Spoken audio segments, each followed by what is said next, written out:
ख्रिस्तात हे जमलेल्या माझ्या प्रिय बंधू आणि भगिनींनो, असं सांगतात की जोपर्यंत मनुष्य जिवंत असतो तोपर्यंत व्यक्तीला त्या व्यक्तीचं महत्व समजत नसते, त्याच्या शब्दाचं महत्व इतकं वाटत नसते.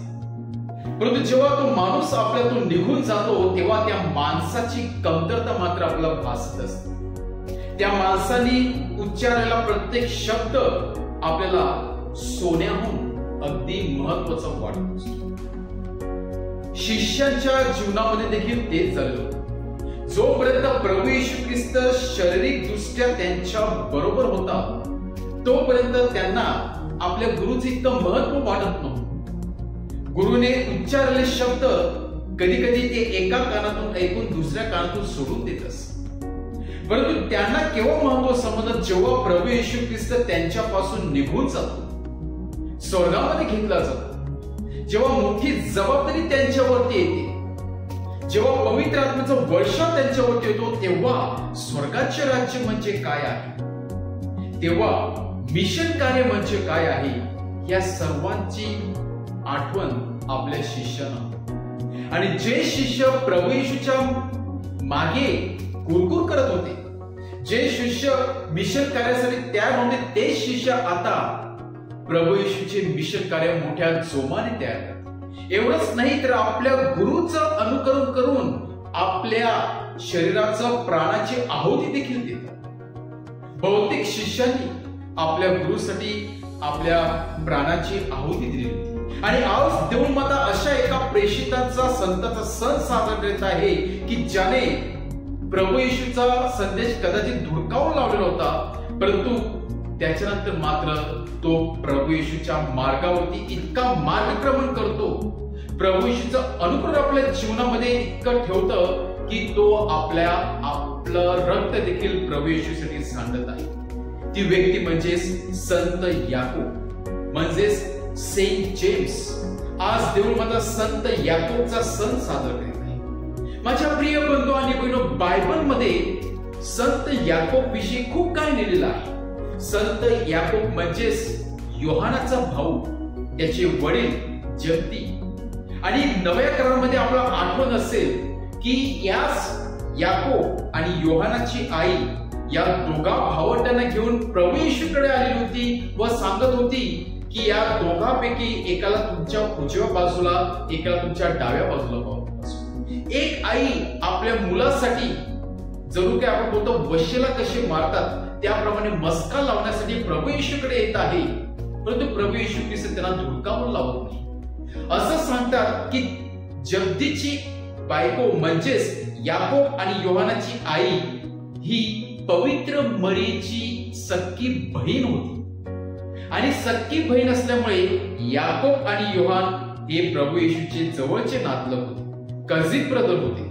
आणि त्यामुळे कदाचित तिच्या मनामध्ये भीती नव्हती प्रभू येशू समोर येऊन या गोष्टी मांडण्यासाठी. आणि त्यामुळे जेव्हा प्रभू येशू ख्रिस्त प्रवचन देत होता तेव्हा कोणीतरी सांगत आहे की तुमची आई आणि भाऊ बाहेर थांबलेले आहेत. भाऊ म्हणजेच कदाचित याकूब आणि योहान असतात. परंतु आज आपण याकूब या प्रेषितावरती मननचिंतन करत आहोत. माझ्या प्रिय बंधू आणि बहिणो, या याकूब आणि योहानाला प्रभू येशू ख्रिस्ताने नेहमी त्याच्या मिशन कार्यामध्ये समाविष्ट केलेला आहे. जेथे जेथे प्रभू येशू ख्रिस्त गेला, जेथे त्याने सर्वांनाच दिलं नाही, तेथे मात्र याकूब आणि योहान नेहमी प्रभू येशू ख्रिस्ताबरोबर. आठवण करा, जेव्हा पेत्राची सासू आजारी होती, आजाराने अंथरुणाला खिळलेली होती, तेव्हा प्रभू येशू ख्रिस्त आपल्या बरोबर याकूब म्हणजे सेंट जेम्स, योहान आणि पेत्राला घेऊन जातो.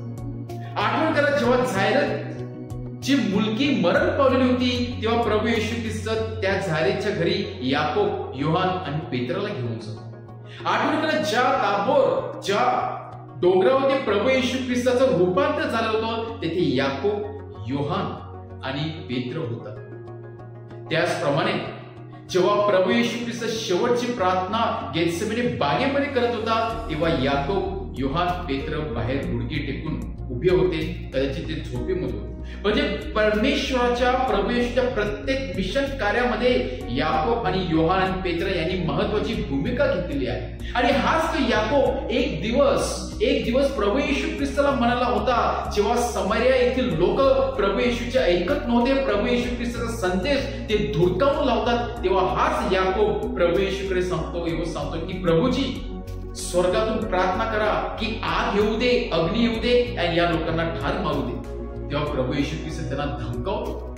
माझ्या प्रिय बंधू आणि भगिनींनो, कदाचित या प्रभू येशूच्या मिशन कार्यामध्ये याकोबाला काही काळ नसेल की प्रभू येशू ख्रिस्त मला नेहमी त्याच्याबरोबर का घेऊन जात असेल. आणि म्हणून प्रभू येशू ख्रिस्ताने याकोबाला आणि त्याच्या आईला सांगितलं होतं, जो प्याला मी पिणार आहे तो प्याला तुमची मुलं पिण्यासाठी तयार आहात का? आणि आई अचानक सांगते, होय, ते तयार आहेत. कदाचित प्रभू येशू ख्रिस्ताने दुःखाचा प्याला त्याविषयी सांगितलं होतं. आणि सेंट जेम्सच्या याकोबाच्या जीवनामध्ये तो दुःखाचा प्याला येतो. त्याच्या जीवनामध्ये ते मरण म्हणजे एक वेदनादायक मरण येते, जिथे तो प्रभू येशू ख्रिस्तासाठी आपलं रक्त सांडतो. जो प्याला प्रभू येशू ख्रिस्ताने दिलेला होता तो प्याला तो आनंदाने पितो. आणि म्हणूनच आज देऊळ माता संत याकोबाला आज उंच करत आहे. त्याने केलेल्या मिशन कार्याविषयी त्याची वाहवा करत आहे. आज आपण संत याकोब करून काय शिकू शकतो की संत याकोबने प्रत्येक क्षणाला प्रभू येशूच्या मिशन कार्यामध्ये प्रभू येशू ख्रिस्ताला साथ दिली. जरी त्याला 100% माहिती नव्हतं की मिशन कार्य काय आहे, जरी त्याच्या हातून अनेक चुका झाल्या बोलण्यामध्ये, वागण्यामध्ये, तरी सुद्धा याकोब प्रभू येशू ख्रिस्ताचा अगदी जवळचा प्रेषित होता, हे आपल्याला बायबल सांगते. आज याकोबचा आदर्श आपल्या समोर घेऊया. संत याकोब प्रमाणे जो परमेश्वराचा शब्द याकोबने वेगवेगळ्या प्रांतामध्ये जाऊन लोकांना दिला, तो शब्द आपल्या मुखातून देखील देता यावा. आणि शेवटपर्यंत ज्याप्रमाणे संत याकोबने प्रभू येशूची सेवा केली, ती सेवा आपल्या हातून घडावी. म्हणून आपण आज विशेष प्रार्थना करूया. आमेन.